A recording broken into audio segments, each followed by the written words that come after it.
Sin duda. Los norteamericanos entendieron que esa visión a 30 años representa toda una infraestructura, desarrollo y además al estilo gringo. O sea, esto es organizado, planeado, estructurado. Entonces, a mí me parece que inclusive los países reflejan sus economías a través de sus equipos de fútbol, salvo algunas excepciones como Argentina y Brasil. Es muy probable. Sin embargo, déjame decir algo ahí. Sí hay un componente, desde luego, racional, intelectual, la comprensión de la táctica, pero la parte de la pasión, la parte de la emoción, coincido. esa nace... Es natural. Es natural. Es muy peligroso premiar a alguien por el resultado y no por el esfuerzo. Porque el resultado puede ser circunstancial, pero el esfuerzo es probablemente lo que te lleva a una meta mucho más sustentable. Y es entonces cuando muchas veces a tu equipo les dices, y vendieron un día, le dices, bien, qué bueno. A ver, Marcelo dice, nunca felicites a nadie si no hizo el mayor esfuerzo. Tan sencilla, esos clips tan sencillos, estos clics de cambios, se dan cuando tú eres director comercial y te vuelven probablemente director general y la gestión cambia. Y entender esa transición y comprender que las organizaciones lleven de la mano a los equipos a que sus transiciones sean mucho más entendidas, hace vital que la capacitación en las organizaciones ponga énfasis en que las rutas de inducción a los procesos tengan el seguimiento como el fútbol y como otros temas que son divertidos pero que tienen proceso.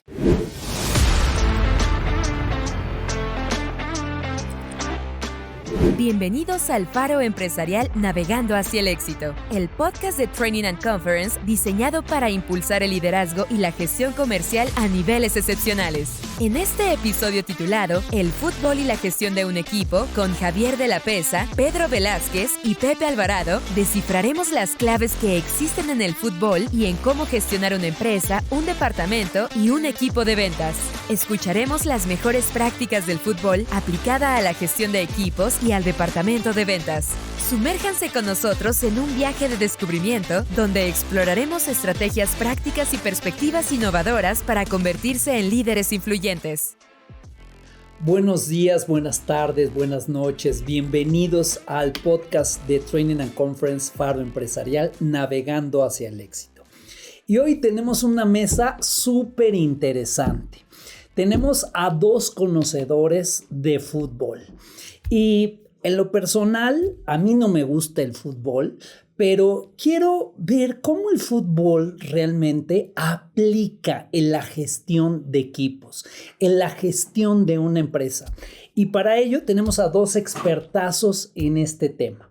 Uno, voy a empezar por Javier de la Peza, que es un gran conocedor del fútbol, un experto en desarrollo de habilidades gerenciales, y Pedro Velázquez, un pambolero de corazón. Realmente desde que lo conozco, y miren que nos conocemos hace más de 20 años, 25 años, Pedro. 25 años. 25 años, siempre ha sido un apasionado del fútbol y especialmente del América, ¿no? Entonces, una de las cuestiones importantes es, a ver, platíquenos, ¿de dónde nace la pasión por el fútbol? Porque déjenme decirles, si no es el mundial, yo no me siento a ver un partido de fútbol, ¿no? Y la final, además, o la semifinal. ¿De dónde nace la pasión del fútbol? Cuéntenos. A ver, la pasión del fútbol es... Lo que pasa es que el fútbol es una metáfora de la vida. Es... En una cancha de fútbol con unas reglas y con ciertas especificaciones, se reproduce en la cancha de fútbol todos los fenómenos sociales, culturales, económicos, etcétera, etcétera, ¿no? Si puedes leer entre líneas. Bueno, y el hecho, todo es cuestión nada más de leer la realidad. Efectivamente, el fútbol es el deporte más popular en el mundo. Ningún otro deporte tienen la misma pasión, la misma audiencia. Un mundial, ¿cuánta gente ve el mundial? Bueno, es uno de los eventos más vistos del mundo y además te puedo decir que 110,000 mexicanos estuvieron en Qatar. ¿Sí? Fue la delegación más robusta junto con la de Estados Unidos, considerando que la mitad de la de los Estados Unidos era de origen mexicano. Oye, y o sea, un estadio Azteca y un poquito más. Seguro. Allá en Qatar. En Qatar, contabilizados. Contabilizados. Pudiera ser, hay quien discute si el Super Bowl es más popular. Sí, pero el Super Bowl es un partido al año. Ajá. El fútbol americano está localizado, el fútbol americano, la NFL, está localizado en Estados Unidos. Y aunque hay otras ligas, pero el fútbol es el único deporte que se juega en todo el mundo a muy buen nivel. Oye, incluso en Estados Unidos ya está siendo uno de los deportes practicados por los jóvenes, ¿no? Y antes era el fútbol americano y otros deportes, ¿no? Pero ahora el fútbol soccer es uno de los deportes que está agarrando mucha fuerza. Sin duda. Los norteamericanos entendieron que esa visión a 30 años representa toda una infraestructura, desarrollo y además al estilo gringo. O sea, esto es organizado, planeado, estructurado. Entonces, a mí me parece que inclusive los países reflejan sus economías a través de sus equipos de fútbol, salvo algunas excepciones como Argentina y Brasil, que no son economías de pronto modelos a nivel mundial, pero finalmente los alemanes, finalmente los ingleses, las grandes potencias tienen una infraestructura que se refleja en su infraestructura deportiva y tiene muchísima lógica. Sobre todo hoy entender que su forma de entrenar, su forma de disciplinarse, su forma de pensar en todas las industrias también se refleja al momento de entrenar, su puntualidad, su fuerza, su orden. O sea, piensa en un jugador alemán y es totalmente enfocado, ordenado, disciplinado, estructurado, y piensa en un jugador de cualquier otra nacionalidad y tiene que ver mucho con el mindset. Entonces, hoy se dice que el deporte es un reflejo de las economías y de las potencias mundiales. Qué interesante. A mí me gustaría preguntarles, ¿dónde nace esa pasión del fútbol de ustedes? Mira, a mí mi pasión por el fútbol nace desde niño, desde la primaria, en donde nos poníamos a jugar cascaritas y a mí me apasionaba, me volvía loco, ¿no? Después, bueno, jugando ya de jovencito, de adolescente, ya jugando un poquito más formalmente, había desde luego un gusto y una afición por el deporte en sí, pero también yo creo que había un componente muy importante en mi caso de pertenecer, andaba con mis cuates. Te voy a decir que yo nunca fui bueno para el fútbol. Igual me apasionaba, igual iba, igual, pero no era así la estrella del equipo. Y sin embargo, yo quería estar ahí. Quería estar ahí por estar con mis amigos, por desfogar toda una serie de emociones y siempre con el sueño de algún día llegar a ser bueno. Nunca lo logré. No, y interesantísimo, porque además entendamos que este es un deporte que se puede jugar con una naranja, un trapo, con 2 piedras, y además entender que en muchas ocasiones, y sobre todo en los países más pobres, se vuelve el punto de reunión de los barrios. Entendamos a los mejores jugadores del mundo, nacen de un barrio con lodo, en la tierra, en la pobreza, en donde el sueño de salir se volvió una forma de salir del barrio. O sea, entender hoy que en muchos países era o seguir con el camino de pobreza o aspirar a salir. Y eso me parece que representa entonces el fútbol. La primera cosa que me parece que representa es esperanza. O sea, el fútbol representa la esperanza de una vida mejor.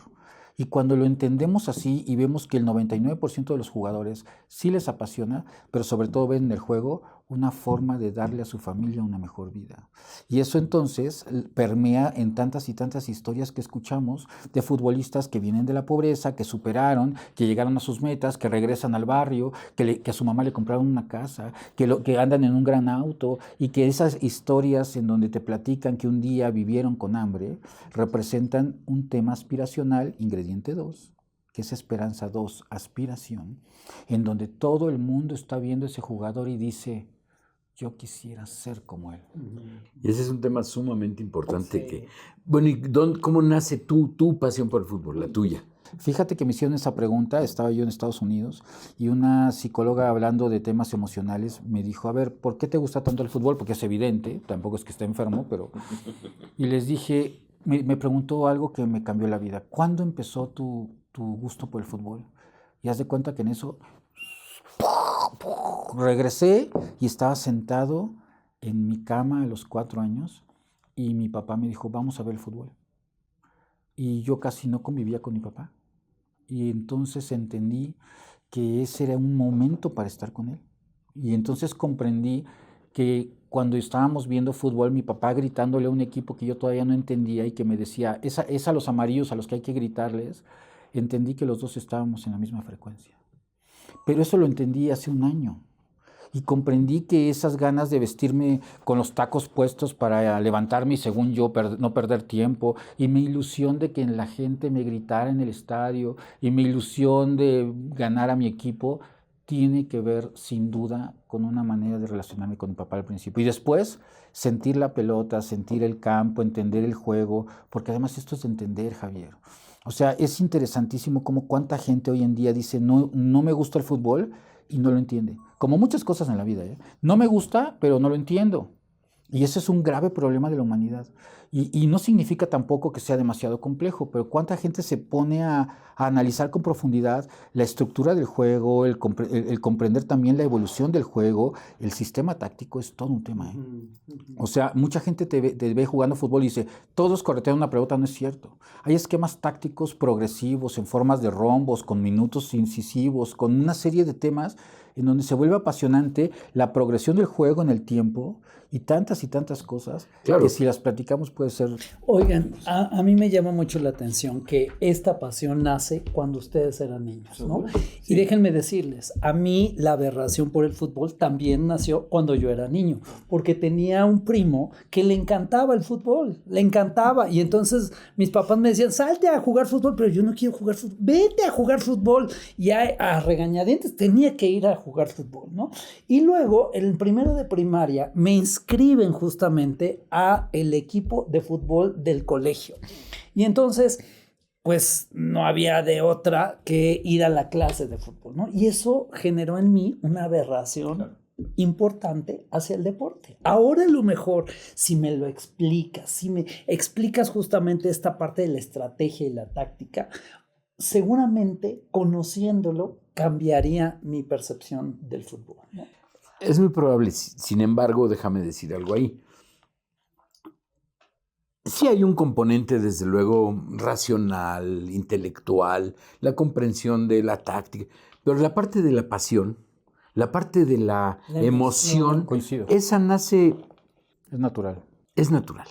En mi familia, de mis hermanos, solo dos de nosotros somos aficionados. Yo no diría que soy apasionado, pero sí soy aficionado al fútbol, sí me gusta, sí lo veo, sí le entiendo, sí puedo analizar un partido. Como en mi caso, pues uno o dos más de mis hermanos, somos 8, bueno, 5 hombres, pero los demás, pues también jugaron fútbol, también vivieron cosas, pero no se rompen el alma por ver un partido de fútbol, ¿no? Ni en el mundial, para acabar pronto.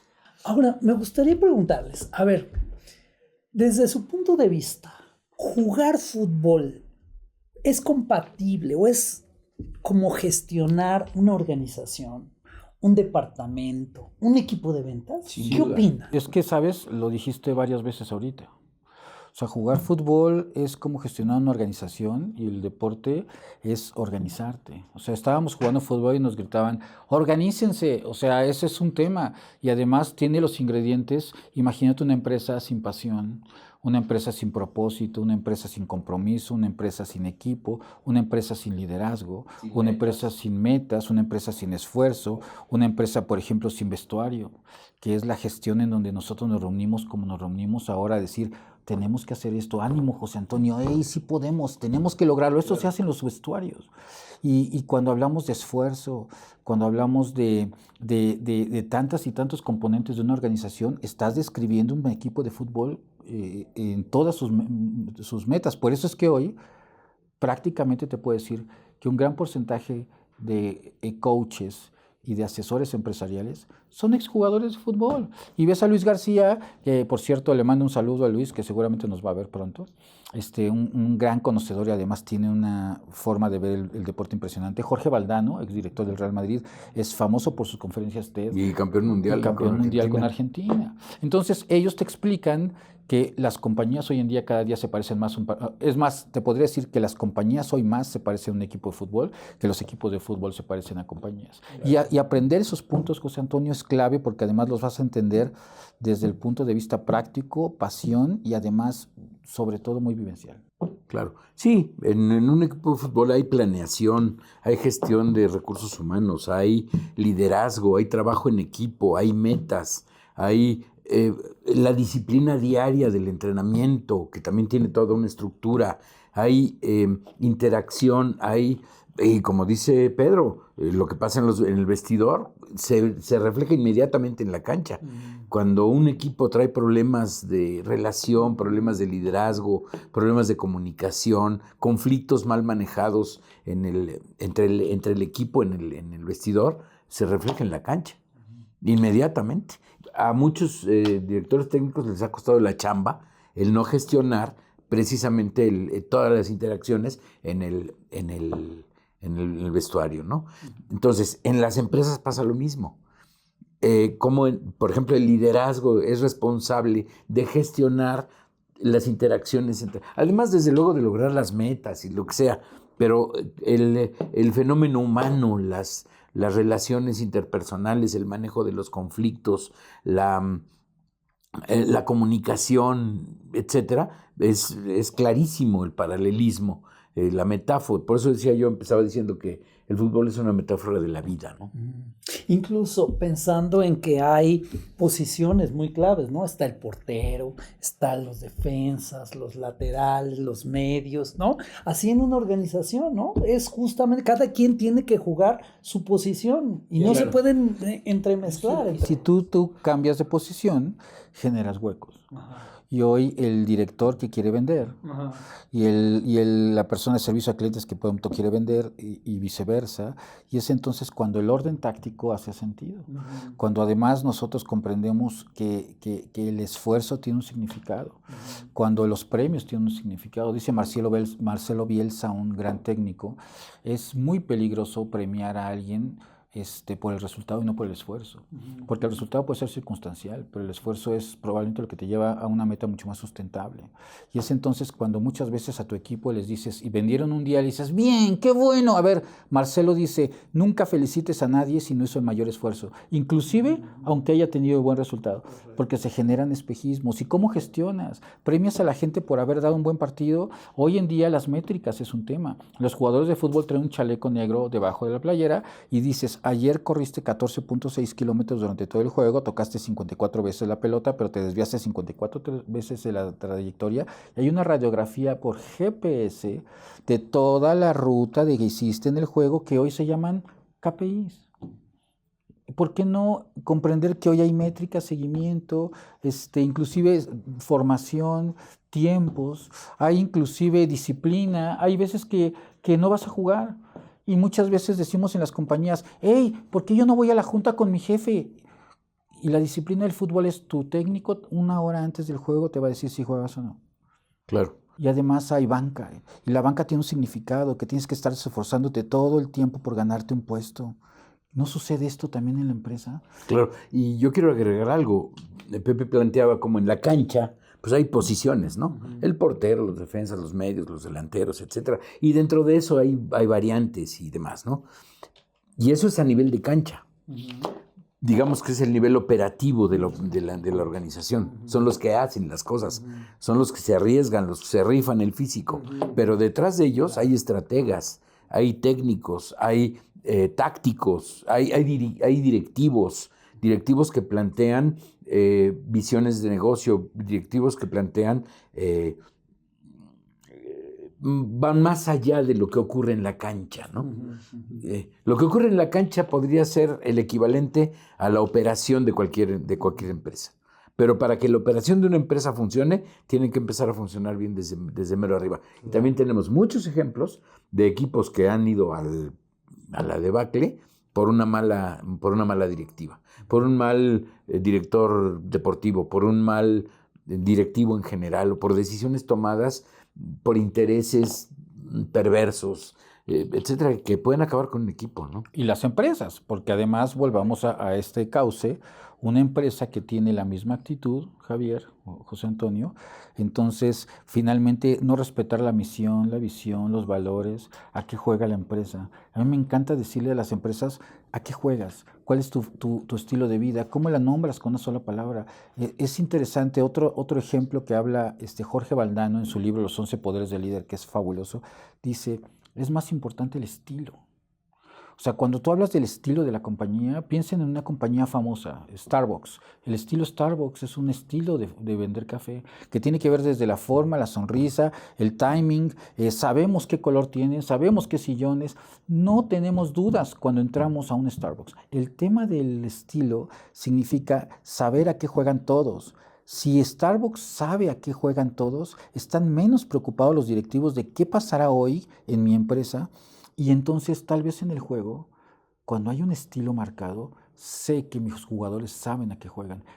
Pregunta, ¿las empresas están seguras de a qué juegan sus empleados? Claro. A ver, Pedro, esto me lleva a otra pregunta con lo que estás diciendo.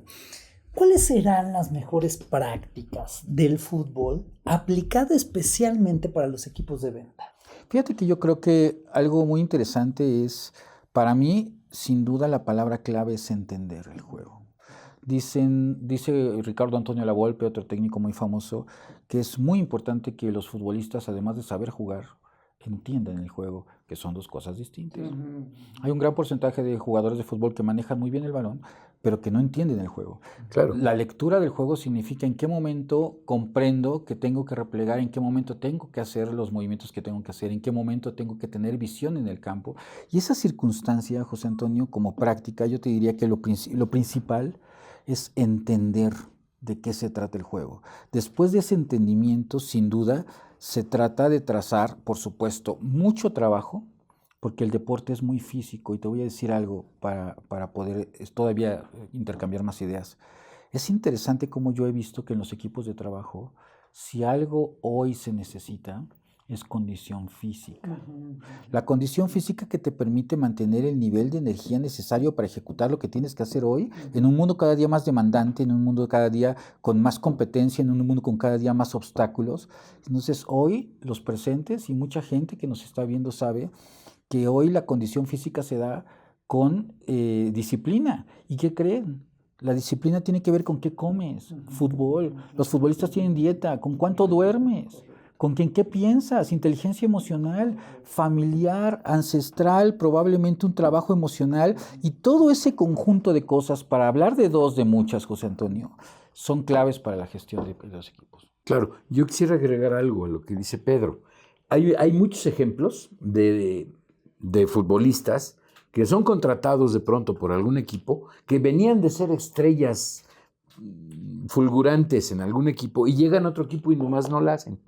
¿Por qué? Porque no entienden ese juego en particular, porque no logran integrarse a ese grupo, porque no asumen la identidad, la personalidad, el planteamiento, no solo el planteamiento táctico o estratégico, sino la pertenencia a la organización. ¿Cuántos casos, te acuerdas? A lo mejor no tiene caso citarlos aquí, pero se me vienen a la mente varios que vienen de fútboles extraordinarios, llegan, hablando a México, pero pasa lo mismo de aquí para allá, que fracasan en su incursión por no entender el juego. Y no entender ese juego, ese equipo, esa pertenencia, ¿no? O sea, esa empresa, por no entender esa empresa, ese producto, que ese al final nivel de cuentas servicio. tiene que ver con un sentido de pertenencia.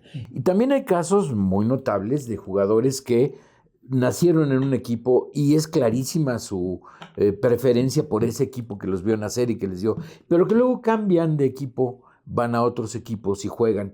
Y su profesionalismo les permite integrarse y dar su mejor esfuerzo, aunque el equipo de sus amores no sea en el que están jugando. Y aclarando y colaborando con ese punto que te es muy interesante, quiero decirles que es bien destacado aquellas organizaciones y técnicos que presumen positivamente de haber rescatado a esos jugadores que estaban perdiendo esa luz y que hoy en día resurgen a partir de la gestión.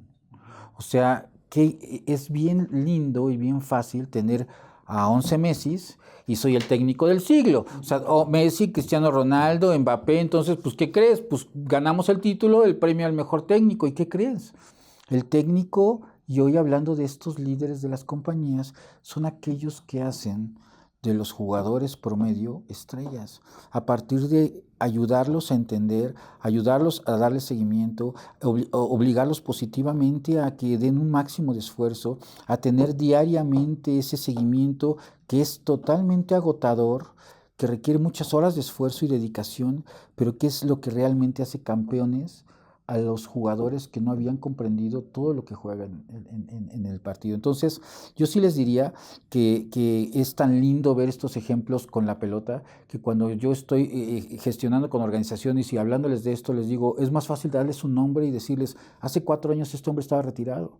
O sea, el goleador del Sunderland había sido albañil 2 años antes, y de pronto en una emergencia tenían el nombre de él, que más o menos jugaba fútbol, y fue una emergencia, y resulta que el año siguiente fue el goleador de la liga inglesa, el último lugar de la liga inglesa, se volvió campeón de la liga inglesa, una serie de jugadores que ni siquiera en muchas ocasiones habían tenido siquiera background, ¿no?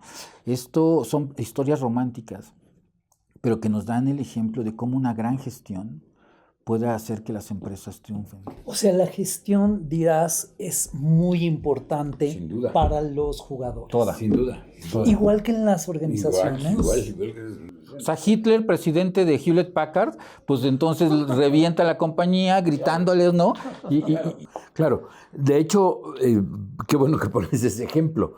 Por ejemplo, el liderazgo. El liderazgo es, técnicos de fútbol que han sido sumamente exitosos en un equipo y que como resultado de eso, y vamos a hablar de México, y yo tengo 2 ejemplos, pero ahorita no quiero mencionar nombres, que fueron exitosísimos en sus equipos, que deslumbrados por el brillo de su éxito en el equipo, les dan la selección nacional y fracasan como...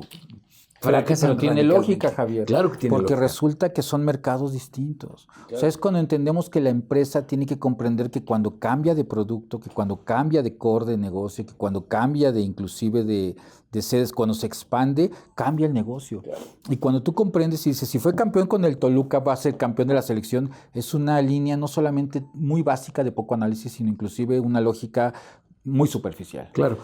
Y tiene que ver con lo que decías de la gestión, es decir, no es lo mismo gestionar al Toluca o a Pumas, cuando Hugo Sánchez fue campeón 2 veces, y a ambos, tanto a Ojitos Meza como a Hugo Sánchez, les dieron la selección nacional y los 2 tronaron. Acabó Javier Aguirre entrando de emergente en los 2 casos. Y en ese negocio se llama, uno es entrenador y otro es seleccionador.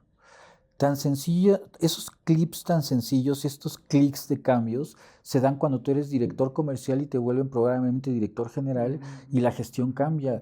Y entender esa transición y comprender que las organizaciones lleven de la mano a los equipos a que sus transiciones sean mucho más entendidas, hace vital que la capacitación en las organizaciones ponga énfasis en que las rutas de inducción a los procesos tengan el seguimiento como el fútbol y como otros temas que son divertidos, pero que tienen proceso. Ahorita estaba pensando con lo que estaban diciendo, y esto pasa mucho en las organizaciones, que el mejor vendedor justamente lo ponen como el gerente de ventas. Y no necesariamente va a ser exitoso. Exacto, Claro, porque una cosa es vender y otra cosa es gestionar o administrar, ¿no? Ajá. Sí, sin duda. Bueno, y yo quiero aprovechar esta oportunidad que tenemos de esta charla para plantear otros 2 temas que me parecen fundamentales. Porque tenemos que partir de la base, como ya lo dijimos desde el principio, el fútbol es una pasión mundial. Sí. Y entonces está en el escenario, está en la palestra de la atención de todo el mundo. Y hay una responsabilidad profunda de los equipos de fútbol, como de todas las empresas, de la gestión ética, por ejemplo. Se dan muchos casos, y algunos simplemente dudas y algunos otros comprobados, en donde con el afán de lograr un campeonato, con el afán de lograr un resultado planteado, además movido por intereses económicos, etcétera, etcétera, se vale todo. Entonces se vale hacer trampas. Pero yo creo que Javier, pones un punto en la mesa bien interesante porque vivimos en un mundo en donde cada segundo cuenta. ¿Sí? Yo creo que yo te diría, entrando en esta polémica, sí y no. Porque yo cuando jugaba hacía todo lo posible, humanamente posible, y todo el esfuerzo reventándome el corazón, entendiendo que era sí o sí, a toda costa. Esa palabra es muy común en el fútbol. Sin embargo, también hay límites. Y me parece que hoy podemos nosotros ver que hay instituciones modelo, en donde vamos a hablar en México de un Pachuca que tiene la Universidad del Fútbol, que tiene todo un proceso con los chicos, que tiene también una educación, en donde tiene códigos, en donde tiene una serie de formas, en donde el ser humano se forma, se cultiva y se entiende como un todo, incluyendo también su tema espiritual, moral, educacional, y creo que ese es un gran avance. Sin Me duda. parece que una organización así da los resultados que le acaba de ganar América hace una semana, y creo que hizo un gran partido, y además puedes mencionar a Chucky Lozano como producto de a varios jugadores de talla mundial. Pero yo creo que entonces sí es generar instituciones modelo donde haya códigos de honor, códigos de ética, sin embargo, un deporte en donde hay muchas patadas, corres también muchos riesgos, se juega al límite, y me parece que hoy las organizaciones tendrían también que tener esos códigos, logrando de que la operación, solamente en la gestión, Javier, el lenguaje que se habla en la organización, el trato hacia los subordinados, el nivel de presión que tenga que tener, por ejemplo, algo que le llaman en algunas organizaciones respeto por el individuo. Yo creo que entonces entiendes que hay fuerza, que hay pasión, pero hay respeto. Sí, claro, sin duda alguna. Y en donde además el ser humano está en el centro. Es interesantísimo tu ejemplo. Sí, en donde el ser humano está en el centro y no es a costa de cualquier cosa. Esta organización, el Pachuca en su tiempo, Pumas, equipos que además son semilleros, que promueven jugadores que luego llegan a jugar a nivel internacional, pero que traen una base sólida, no solo futbolística, no solo física, una base moral, una base emocional sólida. Ese es otro tema, el tema de la gestión emocional en los partidos. ¿Cuántas veces vemos que pierden los estribos los jugadores por una falta de madurez, de gestión emocional? Bueno, tenemos ejemplos también, lo que le pasó a Zidane en la final aquella contra Italia. Contra Italia, ¿no? Pero ese ejemplo, fíjate qué interesante, y perdón que ponga el dedo sobre la llaga, Javier. O sea, ve el Pumas ético de antes, que generaba a la selección nacional, García Aspe, Negrete, Flores, Servín, Suárez, Ramírez Perales, Claudio Suárez, etcétera, como organización ética de formación, y hoy que no produce a uno. Sí, no, sin duda. Y entonces, ¿qué significa? Que ahora el único que juega ya está ofrecido a 7 clubes para que lo compren, y se vuelve un negocio en el que, por supuesto, nos damos cuenta del efecto, y no pongo el dedo en la llaga en la playera, sino en entender el antes y después de una organización. Estoy totalmente de acuerdo contigo. Digo, yo le voy a Pumas, creo que es evidente, pero estoy totalmente de acuerdo contigo. Totalmente de acuerdo contigo. Es más, yo le voy a Pumas por ese Pumas que era semillero, por ese Pumas que era modelo de organización, modelo de promoción, modelo de mil cosas, ¿no? Hoy, lamentablemente, no podemos decir lo mismo, pero... A ver, yo no entiendo una cosa. Este país es realmente futbolero, es apasionado del fútbol, ¿no? ¿Y por qué no producimos futbolistas de talla mundial? Como un Messi, como un Ronaldo, como unos tantos que han nombrado. Bueno, yo te puedo decir ¿Cuál es la razón? El primero es que sí los producimos. Sí los producimos. Por ¿Y supuesto. dónde están? Y el tema también tiene que ver con infraestructura. Ahí te va un dato. Nosotros somos el segundo país del mundo en el tema en el tema económico de fútbol. Monterrey, Nuevo León, genera 60,000 millones de pesos un fin de semana de clásico Monterrey Tigres. La derrama económica, la aportación de clubes, los sueldos. Hoy hay jugadores en la liga que ganan $11 millones al año. Y hoy entender que esta es una liga poderosa económicamente, más que en Europa. Jugadores mexicanos se han ido a Europa a ganar la mitad. No es irse a Europa por ganar más dinero. Hoy es un sueño aspiracional entendiendo el nivel futbolístico. Pero el principal problema de México tiene que ver hoy con que hoy primero es negocio. Y al ser negocio dices, es más guapo este jugador, lo llevo a la selección porque se peina mucho mejor, sale mejor en los comerciales y no el señor que trae los pelos así, pero que es un gran jugador. Y quitando a Messi, que es guapo, y quitando a Maradona, que era un genio, hoy si se ve como negocio un partido en Estados Unidos. ¿Por qué se hacen los partidos en Estados Unidos? Porque la taquilla de Estados Unidos es de $100. Son boletos de 2,000 para arriba. Aquí los compramos a 200 pesos en el Azteca y con unas palomitas que se meten en una bolsa de mandado, pues la gente se divierte, ¿no? Y hoy en día un partido en Estados Unidos, en el AT&T Stadium, son boletos de $100 para arriba y son 110,000. Hagan cuentas. Claro. Aunque juegues con el Real San Pancho, la idea es generar un gran evento donde el roce se limite y podemos ampliar muchísimo los temas, José Antonio, pero aquí el principal es, se pondera el negocio. No hay nadie que lo norme neutral, no hay autoridad, hay jueces y partes. Ojo, escuchen todos estos elementos para que hagan un análisis si eso también no pasa en las organizaciones. Sí.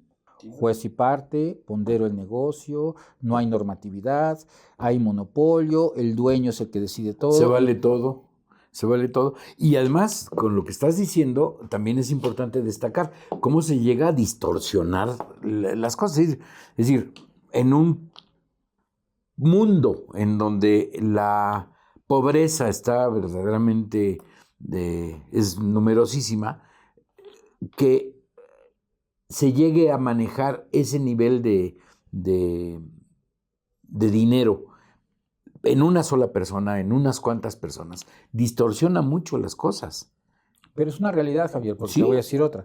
Pasa en el fútbol y pasa con un concierto de Frank Sinatra. No, y pasa en el fútbol americano y en el béisbol y o demás. Sea, inclusive vas a ver la filarmónica en Chichén Itzá y se sienten los culturales y también pagaron 50,000 pesos por boleto. Sí. O sea, vivimos en un mundo de grandes desigualdades que a veces te dice la gente, es que el fútbol es el opio de los signos. A ver, espérame, el fútbol, el básquetbol, claro. El fútbol americano, los conciertos, Lady Gaga, Taylor Swift. Sí, Taylor Swift. Y entonces, sí, el supertazón. Hagamos ese gran análisis. Sí, sin duda. Vivimos un mundo así. Sin duda. Y digo, estamos haciendo esta interacción sobre el fútbol, tomándolo como una metáfora de la vida, pero también, desde mi perspectiva, como con un sentido crítico.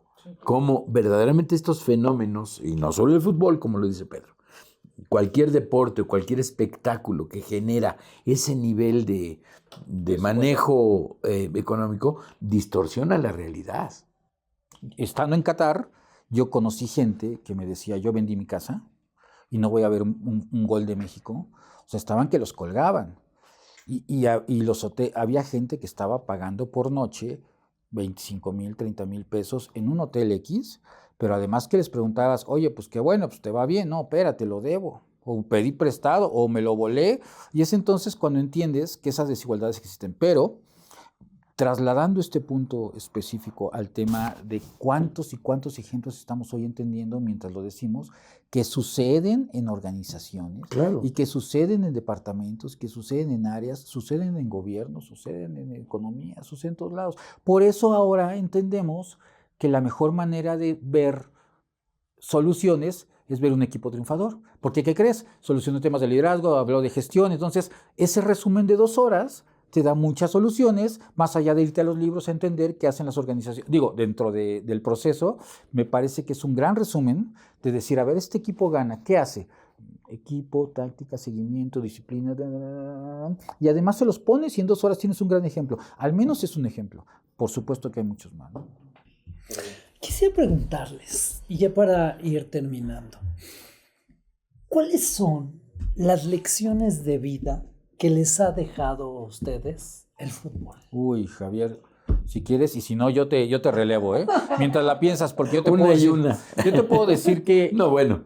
Hay grandes cosas. Fíjate que personalmente tuve muchas al jugar fútbol, pero creo que una que se me ha quedado muy marcada es aquella entrevista que le hacen a un hombre en la plaza de Argentina, en la plaza central, en donde este hombre, al morir Maradona, le dice a todo mundo gritando y llorando que él era un hombre que había sufrido mucho, pero el día que vio un hombre elevarse por el cielo, salir a dar la cara por un pueblo, repito sus palabras, ese día que vio volar a ese hombre que le dio dignidad versus los ingleses que los habían aplastado en las Malvinas, ese hombre que levantó una copa que él nunca había levantado, con lágrimas en los ojos decía que esa imagen hacía que ahora sus hijos supieran lo que era luchar. Y eso, no sé cuántas cosas las de los libros, las de en las películas, sino gente hoy llorando, hablando de dignidad, hablando de poder, hablando de trascendencia, hablando de aprendizaje. O sea, esto que dejó Maradona en Argentina, esto que dejó Pelé en Brasil, esto que dejó Cruyff en Holanda, esto que dejó Beckenbauer en Alemania, esas cosas, no sé cuántas otras disciplinas los dejen. Si les pregunto de natación, de fútbol americano, puede haber, pero estamos hablando de sentimientos. Estamos hablando de eso, José Antonio, que cuando lo escuchas te das cuenta que hay gente que se inspiró a cambiar, hay gente que dejó el alcohol, hay gente que tomó un lápiz y se puso a estudiar después de ver un partido de fútbol. Eso yo creo que es... suena poético, pero es real. Yo llevo varias de esas. Claro, hablando ya de manera personal y en mi propia vivencia, a mí el fútbol me ha enseñado muchas cosas en la vida. Una, yo te decía que yo no fui muy bueno para el fútbol. Jugaba, tampoco era tan malo, si no, ni jugaba siquiera. Pero sí, por ejemplo, me enseñó la tolerancia a la frustración. Tuve una enorme lección porque yo me ponía furioso, porque además por mi temperamento. Y por el equipo también, amigo, pues, por los Pumas, ¿no? Mira. No, yo estoy hablando de cuando yo jugaba, de chavo, sobre todo de adolescente, de joven, que sí llegué a jugar en un equipo y demás.